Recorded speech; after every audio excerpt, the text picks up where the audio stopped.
శంకర్ గాడు ఇలా అటాక్ చేస్తాడని నేను ఊహించలేదన్నయ్య. ఫేస్ టు ఫేస్ వచ్చి అటాక్ చేయడానికి వాడు చేసేది యుద్ధం కాదు. శత్రు ఎప్పుడు ఎలా వస్తాడో అని ముందే ఊహించాలి. ఇది ప్రమాదంలో ఉందని తెలిసింది కాబట్టి చెప్పాను. ఇప్పుడు ఇది ప్రేమలో ఉంది. ఎలా ఆపుతాం? అన్నయ్య, నేనక్కలా కాదు. నీకు చెప్పకుండా పెళ్లి చేసుకుందాం అనుకోలేదు. నువ్వు మాట్లాడుకో. పెద్దదాన్ని భరత్కిచ్చి పెళ్లి చేస్తానని మాటిచ్చా, అవ్వలేదు. ఇప్పుడు దీన్ని భరత్కిచ్చి పెళ్లి చేసి ఇచ్చిన మాట పోయిన పరువు రెండు నిలబెడతా. పద.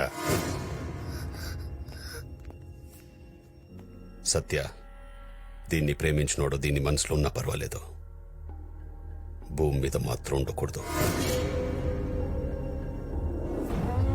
వాణ్ణి చంపాకే వరంగల్లో అడుగు పెడతాను.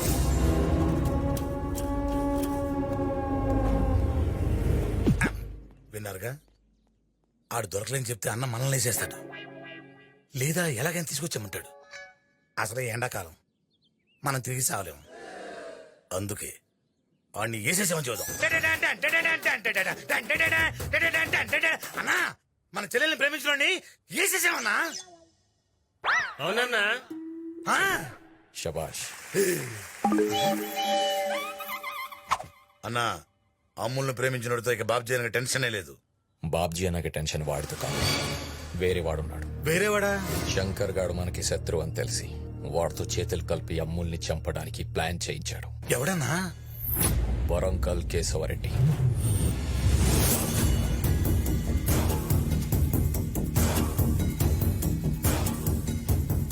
నా దగ్గర పనిచేస్తున్నప్పుడు నేను చెప్పినోన్ని దెబ్బ కొట్టడం న్యాయం, కానీ నన్నే దెబ్బ కొట్టాలనుకోవడం ద్రోహం. కాబట్టి వాడంతటా వాడే బయటికి రావడం ధర్మం. నాకింకో నిమిషంలో ఫోన్ వస్తది. ఆ బాబ్జీ గాడికి ప్లాన్ లీక్ చేసింది ఎవడో తెలిసిపోతుంది. ఈలోపు మీ అంతటా మీరు బయటికి వస్తే క్షమిస్తా, లేదా చంపేస్తా.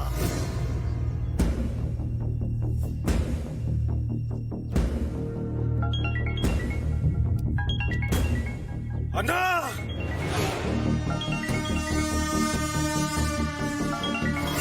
రే మిశ్రా, పని అయిపోయింది, ఫోన్ కట్ చేయరా.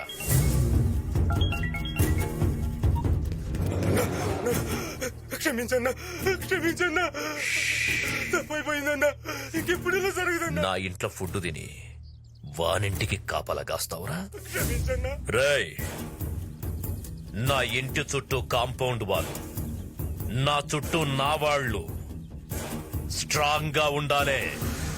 కాల్చుకో.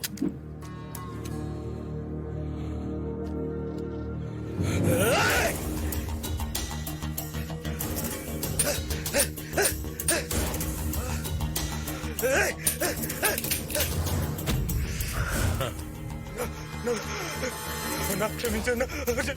రేయ్, ఇచ్చిన రెండో అవకాశం కూడా వాడుకోలేకపోయినావు. Last chance. కాల్చుకో, కాల్చుకో.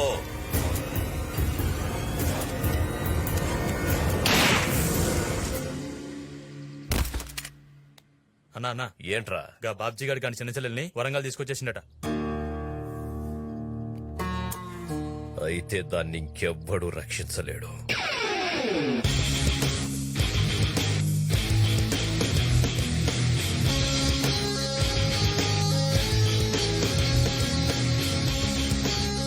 వెంకీ, హాయ్, ఎరా ఎలా ఉన్నారు? బానే ఉన్నాం. ఒరేయ్, ఆ బాబ్జీ గారి పెద్ద చెల్లెని పెళ్లి చేయడానికి వరంగల్ వదిలి వెళ్ళిపోయావా? మళ్ళీ వాళ్ళ చిన్న చెల్లెని పెళ్లి చేసుకోవడానికి తిరిగి వచ్చావా? నీ పర్పస్ ఏంట్రా? ప్రేమించడానికి ఏ పర్పస్ అవసరం లేదురా. మనం చంపడానికి పర్పస్ చాలరా? లవ్ చేయడానికి పోయి బాబ్జీ గారు చెల్లె దొరికిందా? ఇంకే ఫిగర్ దొరకలేదా నీకు? నేను బాబ్జీ చెల్లెల్ని ప్రేమించలా. నేను ప్రేమించిన అమ్మాయి బాబ్జీ చెల్లెలైంది. దాన్ని నేనేం చేయను? వెంకీ, మనం వెళ్ళి బాంబు మీద పడ్డా, బాంబు వచ్చి మన మీద పడ్డా జరిగేది బ్లాస్టింగేరా. ఆ బాబ్జీ గారు నేను చంపడానికి ఊరంతా తెగ తిరిగేస్తున్నాడు. మళ్ళీ వాళ్ళు రెండో చెల్లెని ప్రేమిస్తున్నావని తెలిస్తే నీ శవాన్ని మర్డర్ చేసేస్తాడు. ఇప్పుడు ఏం చేస్తావురా? కుదిరితే నా స్టైల్లో కన్విన్స్ చేస్తా, కుదరకపోతే వాడి స్టైల్లో వైలెన్స్ చేస్తా.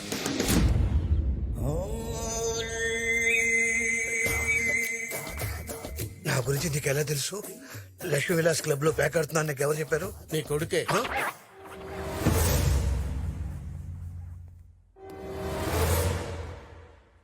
అలా చూడకండి సార్, భయం వేస్తుంది.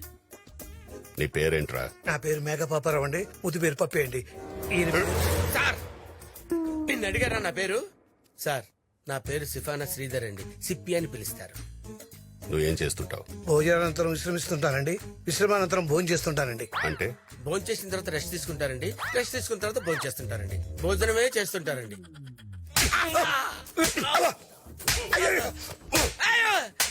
రేయ్, నీ కొడుకు ఎక్కడున్నాడు చెప్పు. రేయ్, మర్యాదగా చెప్పు, నీ కొడుకు ఎక్కడున్నాడు? హైదరాబాద్ లో ఉన్నాడని తెలిసింది కానీ ఎక్కడున్నాడో తెలియదు సార్.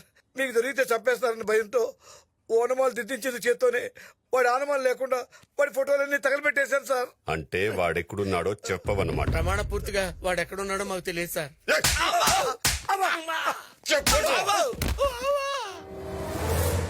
సార్ మమ్మల్ని కొట్టి ప్రయోజనం లేదు సార్, మాకేం తెలుస్తావా సార్? వీడి కొడుకు దొరికేదాకా ఇద్దరు ఇక్కడే ఉండాలి. అన్నా గా మినిస్టర్ ఇంట్లో ఫంక్షన్ కి టైం అవుతాను.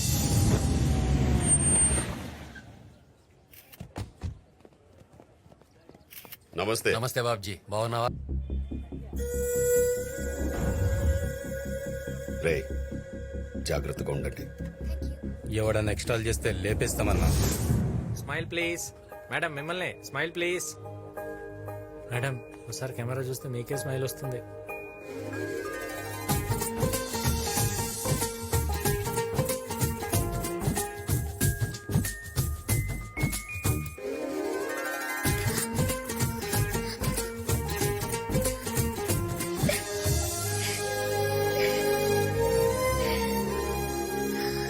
వెంకీ, నేను నిన్ను మళ్ళీ చూస్తాననుకోలేదు. ఆ రోజు నేను వచ్చేసరికి మీ అన్నయ్య నేను తీసుకెళ్లిపోయాడు. నువ్వు ఇక్కడికి ఎలా వచ్చా? ఇది మా ఊరే. అవును, ఆ రోజు హైదరాబాద్ లో నేను చంపడానికి ఎందుకు ట్రై చేశారు? అసలు ఎవరు వాళ్ళు? నీకు ఈ ఊర్లో కేశవరెడ్డి తెలుసా? తెలుసు, ఈ ఫంక్షన్కి వచ్చాడు కదా. నన్ను చంపాలనుకుంది అతనే. ఎందుకు? ఆ కేశవరెడ్డి మా అన్నయ్య బద్ద శత్రువులు. వాళ్ళ ఫ్యామిలీకి మా ఫ్యామిలీకి ఎన్నో ఏళ్లుగా గొడవలు జరుగుతున్నాయి. ఒకరోజు ఊరందరితో కలిసి ఆ కేశవరెడ్డి తన చెల్లెలతో పాటు మా ఇంటికొచ్చాడు.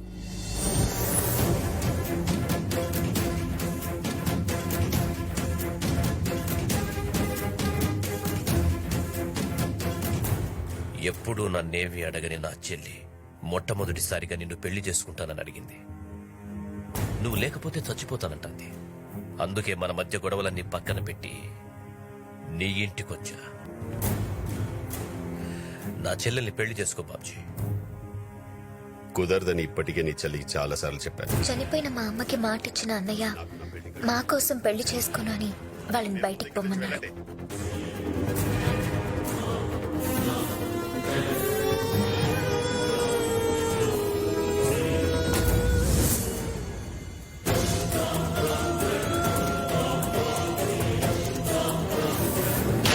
అవమానం భరించలేని ఆ కేశవరెడ్డి చెల్లి ఆత్మహత్య చేసుకుంది. రే బాబ్జీ, ఏ చెల్లెళ్ల కోసం నా చెల్లెల్ని నాకు కాకుండా చేశావో ఆ చెల్లెళ్ళ జీవితం నాశనం చేసేదాకా వదలండ్రా. అప్పటి నుంచి మా అన్నయ్య పెళ్లి చేసుకోకుండా మమ్మల్ని ఎంతో ప్రేమగా పెంచాడు. కానీ మా అక్క ఇవేవీ ఆలోచించకుండా ఎవరితోనో వెళ్లిపోయింది. అందుకే మమ్మల్ని వదిలి వెళ్లిపోయిన మా అక్క మీద కన్నా దాన్ని తీసుకెళ్లి పెళ్లి చేసినోడి మీదే మా అన్నయ్యకి కోపం ఎక్కువ. చందు, నీకో విషయం చెప్పాలి.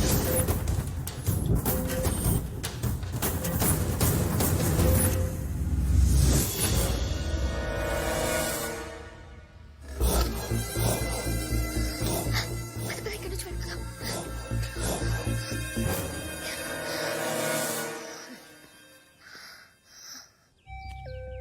పొరపాటు జరిగిపోయింది. నీకు తెలియకుండా నువ్వు చాలా పెద్ద తప్పు చేసావు వెంకీ. అక్కని తీసుకెళ్లి పెళ్లి చేసింది నువ్వే అని మా అన్నయ్యకి తెలిస్తే మన లవ్ ని యాక్సెప్ట్ చేయడు. మా అన్నయ్యని కాదని నిన్ను చేసుకోలేను వెంకీ. మా అన్నయ్య మా కోసం తన లైఫ్ అంతా సాక్రిఫైస్ చేశాడు. మా అక్క చేసిన పనికి ఊర్లో మా పరువు అంతా పోయింది. మళ్ళీ ఆ తప్పు నేను చేయలేను. నువ్వు కరెక్టే చందు. ఒక చెల్లెలుగా నువ్వేం చెప్పాలో అది చెప్పావు. ఒక లవర్గా నేనేం చేయాలో అది చేస్తా.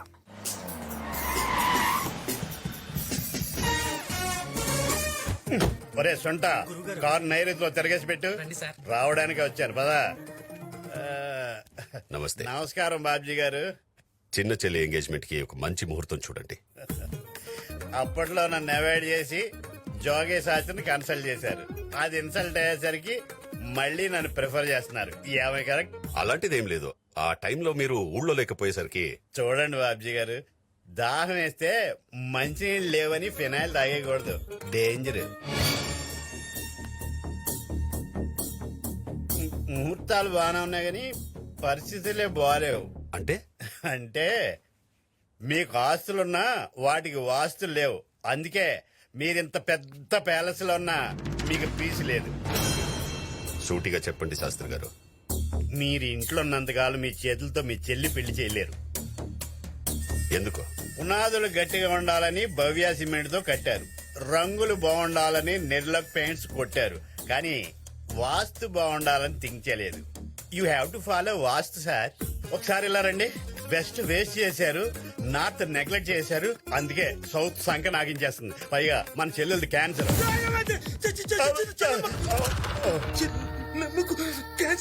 అదే మీ పేరేంటండి? బంటి. ఎలుగు మర్చిపోయినట్టున్నారు.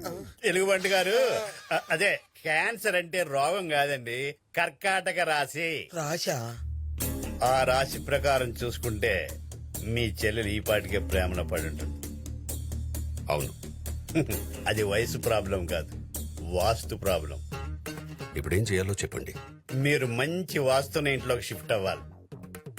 ఆ ఇల్లు ఎలా ఉండాలంటే, ఆ ఇంటి ముందు ఈశాన్యంలో బ్లూ కలర్ స్విమ్మింగ్ పూల్ ఉండాలి, పెద్ద పెద్ద డోర్స్ తో ఎంట్రీ ఉండాలి.